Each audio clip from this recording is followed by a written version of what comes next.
Hey everybody, Jake here from Bearded Gear, and I have a package to open. This is going to be an interesting one. This is the Knifejoy exclusive Slysz Bowie, Spyderco exclusive Slysz Bowie from Knifejoy. I have an experience with the Slysz Bowie already. I talked about this in the solo podcast that I just recorded like 2 nights ago.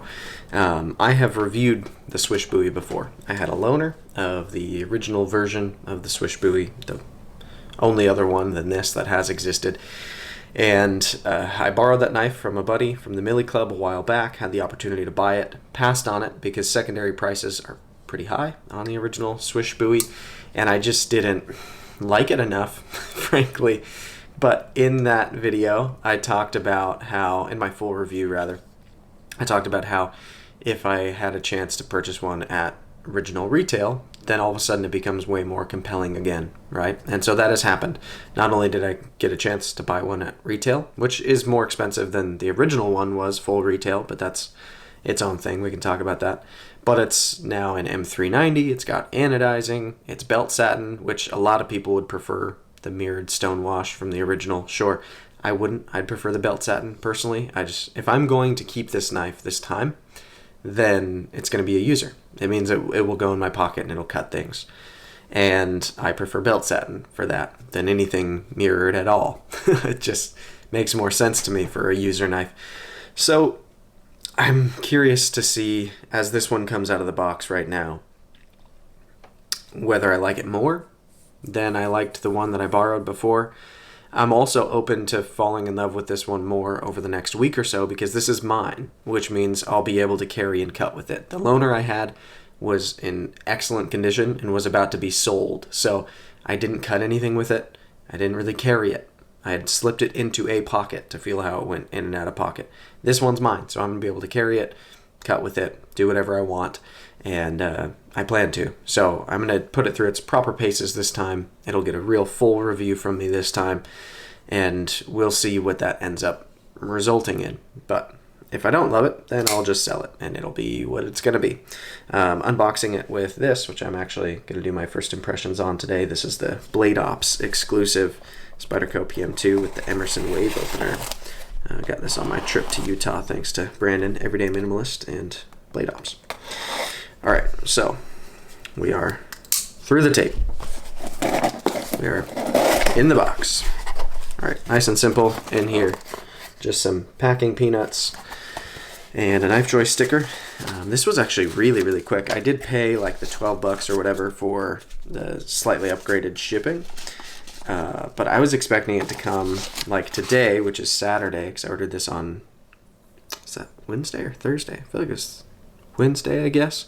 But I expected it to come, I think it was like 3-day shipping. I was expecting Saturday or Monday.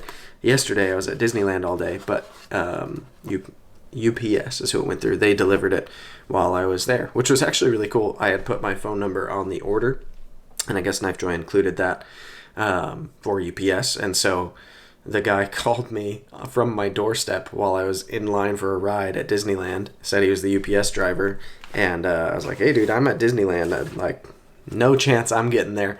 And he's like, cool deal, do you want me to just leave it and sign for it for you? And I was like, sweet, do that, because I had forgotten to go on the app and take care of the signature requirement thing ahead of time. Anyway, it all worked out. So it was here last night when I got home, and I didn't open it because we got home pretty late and I wanted to go to bed. And then this morning I had to drive to pick up my new Keynesen, which you'll also see in another video here soon. So it's been a busy morning, but now it's early afternoon and we're in. Standard Spyderco box, nothing funky here. What is interesting is I would have expected, since this is a Taichung model, and it's an expensive Taichung model, it's a nice one, I would have thought soft pouch for these, but I don't know. It doesn't really matter to me at the end of the day anyways. Alright, it's bubble wrapped in here, and I can see the blue shining through already. I didn't dislike this knife when I had it the first time. I just didn't think it was worth it. So I'm curious to see if I think it's worth it based on me just having paid $400 for it. So in the bubble wrap, it's now in plastic, also taped shut. Nice. This blue looks really good. Knifejoy has done this blue on the Spidey Chef as well, which is another Swish design. Something that's cool, I noticed this in one of their pictures. They put this little plastic tab under the wire clip before it gets to the consumer so that the wire clip doesn't mess up any of the ano. So now anything that happens to the ano is my fault. Interesting. There's a little bit of discoloration on the ano right around where the clip goes in on this side. I imagine it's just from some oils or something. This is probably all going to change a little bit as I handle it. We'll see. But all right, let me put these plastic and bubble wrap things back in this box in case I do sell it. I'm just going to keep everything in here, including the little Knifejoy sticker.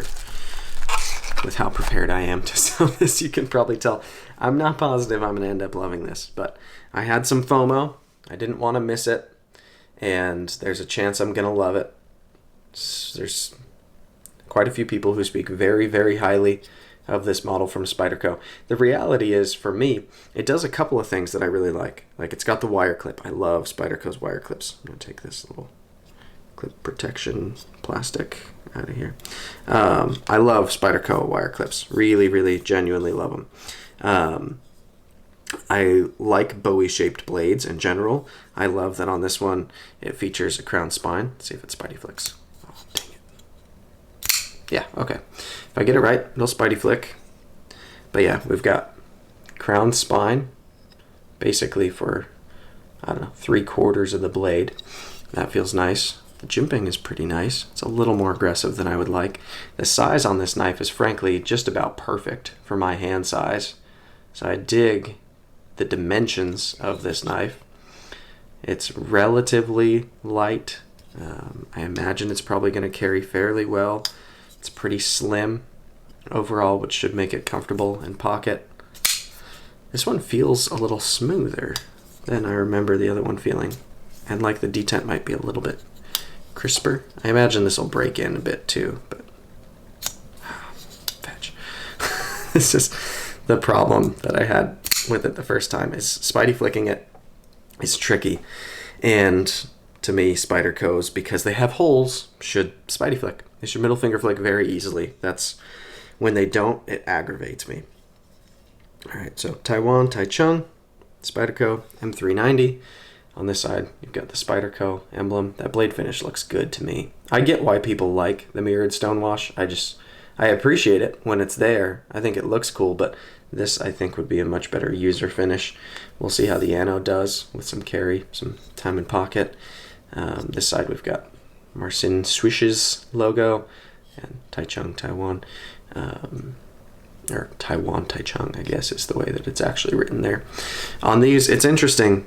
There's no lock bar insert, so it's just titanium that I assume they carbonized the face of up against the M390 there for lockup.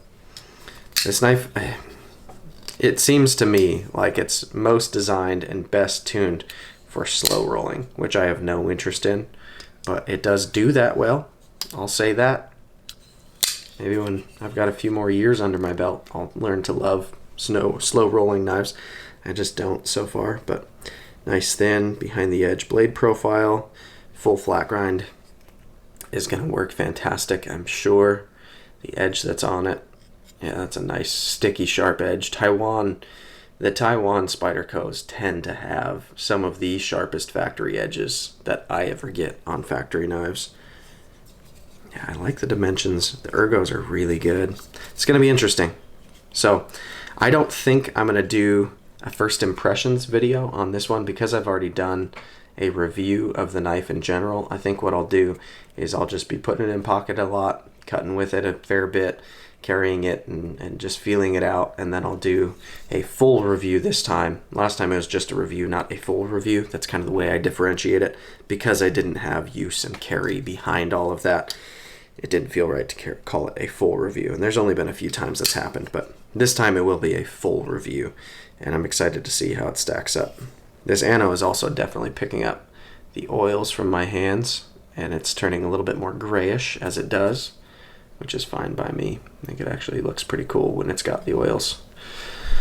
So it's out of the box. This is the Knifejoy exclusive Spyderco Slysz Bowie. There was quite a bit of I don't know, contention around its release and around the drop and all that. I talked about it at length for like over a half hour in my most recent podcast. So if you want to hear my thoughts on that, I guess just watch that part of the podcast. It was the beginning, mostly.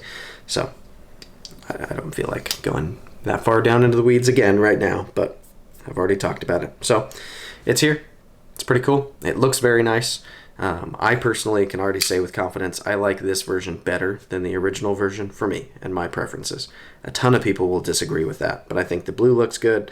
I like the finishing on the blade, on the clip. I like it. I dig this one. So there you have it. We'll see you on the next one, guys.